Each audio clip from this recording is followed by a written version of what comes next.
Hopefully you were so entranced by part 1 that you've come back for part 2. So here's part 2 of making my cinnamon buns. My dough has now doubled in size, so that is it here, doubled. It is now ready to be shaped. I thought I'd quickly just make my cinnamon sugar whilst I was waiting. This is dark brown sugar, and I use sweet cinnamon, which I haven't before, but it works out really nicely. Just combine them together and put it to the side, ready to be pasted on. I lightly flour my surface that I'm going to roll it out on. I take the dough out and put it onto my floured worktop. Roll it out and try and keep it as even as I can, keeping it in about a rectangle. I know that I'm aiming to cut it into 12 pieces, so I know roughly in my head the sort of size that I need it to be. I cover it in melted butter.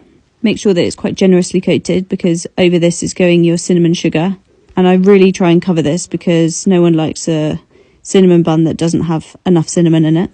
Give the whole thing a good covering, and then you start to roll. So you roll from long side to long side into a sausage and try and keep it really quite tight.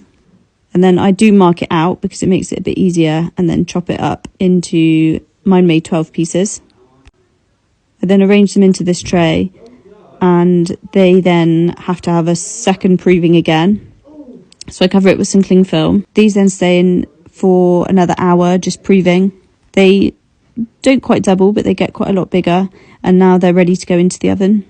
They're in the oven then for 20 minutes, and the smell that comes from the oven is absolutely amazing. These just are so delicious. I wish you could smell through TikTok because it is amazing. And then I put my icing drizzle on top, which is just so satisfying to do. I love doing this bit. Give them a really generous covering, and here they are. They are just absolutely delicious. I love them. They've already had nearly half of them gone.